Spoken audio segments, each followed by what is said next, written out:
मैं गोरैया हूँ।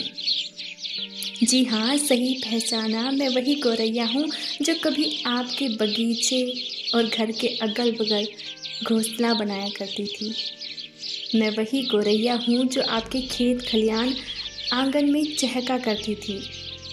ऐसे क्या देख रहे हो? कहीं यह तो नहीं सोच रहे कि यह आज आई कहाँ से?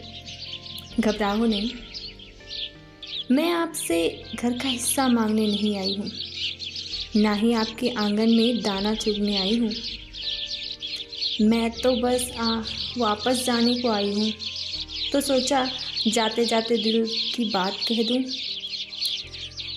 वह क्या है ना साहब, आज आपके घर तो बड़े हो गए हैं, लेकिन दिल इतने छोटे हो चुके हैं कि मुझ नन्ही से गोरैया के लिए आपके घरों में जगह नहीं मिल पा रही है।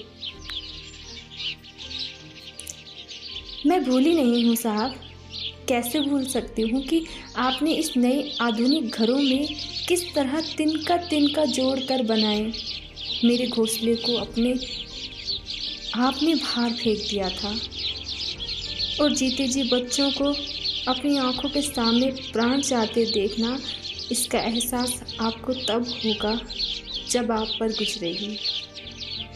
किस तरह मेरे नन्हे से बच्चों को चील कौवे बिल्लियाँ खा गई और मैं सामने डाल पर बेबस बैठी देखती रह गई। लेकिन आप चाहते तो मेरा परिवार बचा सकते थे। आपकी क्रूरता यह नहीं रुकी। मैंने फिर से घोंसला बनाया था सामने एक डाल पर, लेकिन भूल गई कि वो डाल आपके घर की सुंदरता को खराब कर रही थी और आपने वह भी काट डाली। काश आपने थोड़ा सा सोचा होता मुझ नन्ही से गोरैया के बारे में।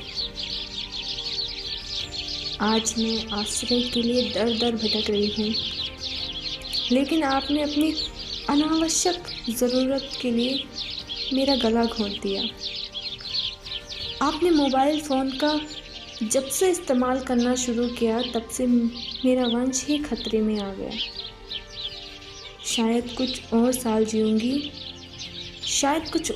जीऊंगी, लेकिन याद रखना, जिस दिन मैं इस धरती को छोड़कर चली जाऊंगी ना, उस दिन तुम्हें मेरी कमी का एहसास होगा। वह कहते हैं ना, जीते जी इंसान की कद्र नहीं होती, और मेरे मरने के बाद पछतावे के अलावा आपके पास कोई विकल्प नहीं बचेगा। जिस तरह आपने अपनी अनावश्यक ज़रूरतों के लिए मेरा वंश समाप्त कर दिया, याद रखना, एक दिन आपकी यही ज़रूरत आपको मिट्टी में मिला देगी। अलविदा।